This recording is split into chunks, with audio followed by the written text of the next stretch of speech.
চিকিৎসার জগতে এক দশক। এখন এখানে সব বিষয়ে ডাক্তারবাবু একসাথে তলায়। ফোন করুন 7477999515 এই নম্বরে। দেশের কারুশিল্পকে সম্মান জানাতে 7ই আগস্ট পালন করা হয় তাঁত দিবস।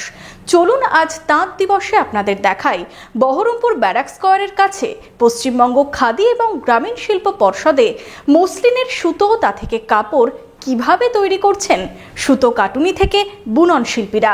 Laptop, desktop, CCTV, printer, AC, HP, Dell, Canon, CP Plus, Hikvision ইত্যাদির অথরাইজড ডিলার টেলটা কম্পিউটার, খাগড়া, বহরমপুর। আমাদের এইচপি শোরুম এখন রানীবাগানেও।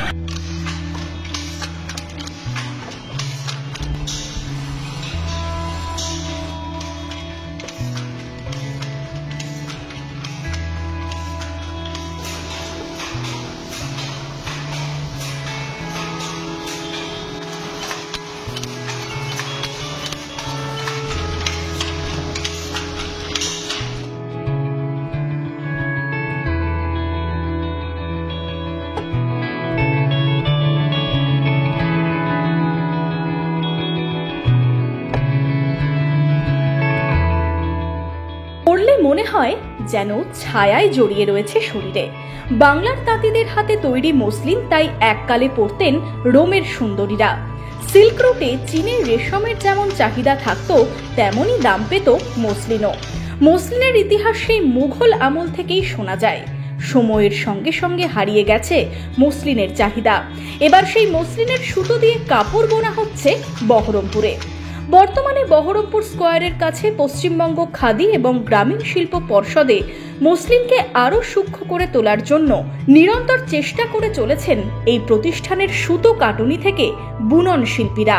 মসলিনের জামা কাপড় যেরকম দেখছেন, শার্ট, পাঞ্জাবি, শাড়ি, চারিদিকেই কিন্তু তাকালে আমরা মসলিনের বহু প্রোডাক্ট এখানে আপনারা দেখতে পাচ্ছেন। কিন্তু এই যে মসলিনের যে সমস্ত প্রোডাক্ট রয়েছে বা খাদির যে সমস্ত প্রোডাক্টগুলি রয়েছে, সেগুলো তৈরি কি করে হচ্ছে, এই প্রশ্নটা আমাদের সচরাচর জাগে। কারণ কি, একটা সামান্য হয়তো কাপড়, এই কাপড় আগে সুতো ছিল, সেই সুতো কিভাবে তৈরি হচ্ছে এবং কিভাবে বোনা হচ্ছে, তাঁতিরা কিভাবে বুনছেন, সেই খোঁজেই কিন্তু আমরা এসেছি।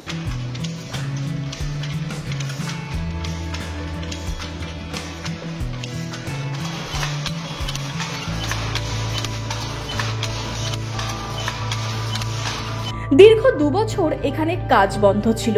চলতি বছরে মার্চ মাস থেকে শুরু হয়েছে বোনার কাজ। বর্তমানে মহিলা পুরুষ মিলিয়ে প্রায় 21 জন এখানে কাজ করেন। কখন আসেন তারা? কিভাবে সামান্য সুতো থেকে এত সূক্ষ্ম এবং দামি কাপড় তৈরি হয়, সেই সম্পর্কে বললেন সুতো কাটুনি থেকে বুনন শিল্পীরা। কাপাস তুলো থেকে তৈরি হয়। প্রথম কাপাস তুলো থেকে সেলাই ভার হয়। সেলাই ভারটা আর এক ধরনের জিনিস, তুলো বিচি ছাড়িয়ে ওইটা থেকে সেলাই ভার হয়। সেলাই ভার থেকে এই জিনিসটা তৈরি হয়েছে, রোলিং। এটা এটা রোলিং। তারপরে সুতো হলো, সুতো থেকে এই নাচিটা হচ্ছে, নাচি থেকে এবার শাড়ি, জামা, ছিট এইগুলো তৈরি হয়।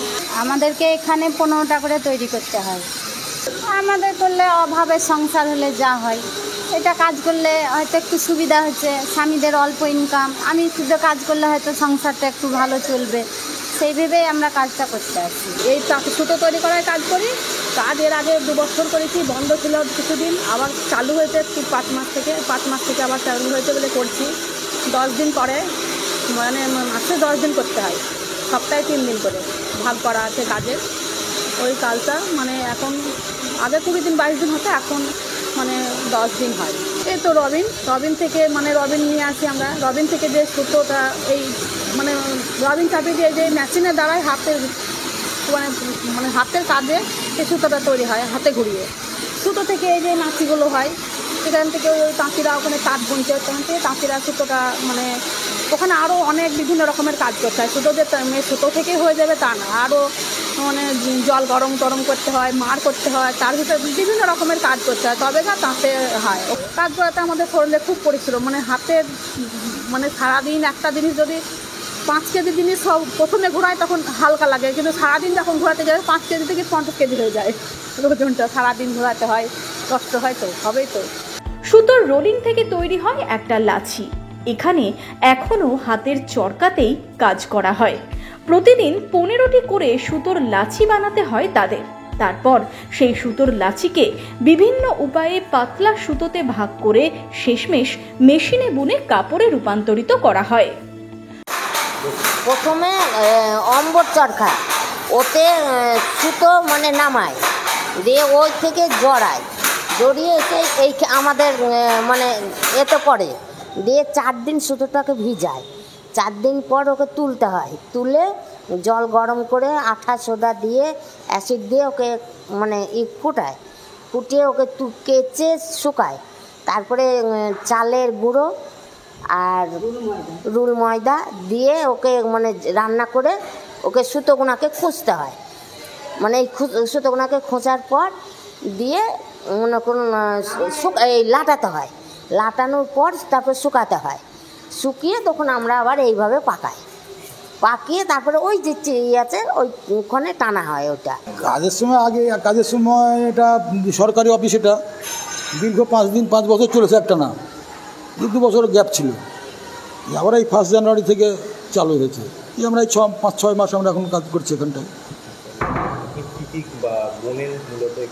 আমি বুনি এই যে থানগুলো বুনি, মুসলিমের থান।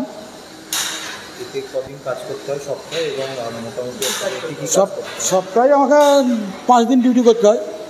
এইসব কাজগুলোই করতে হয় এখন, তাদের যেই সব কাজগুলো সেইগুলোই আমাকে করতে হয়। কাজ বলতে কি এই যে সুতো ওখান থেকে সুতোগুলো তৈরি করে দেয়, সেই সুতোগুলো নিয়ে আমরা ওই ডামে যাই ওখানটায়, ওখানে আমরা ডামে ওই জিনিসটা তৈরি করি। ওখান থেকে তৈরি হয়ে যাওয়ার পর তখন এখানে নিয়ে এসে আমরা কাজটা করি।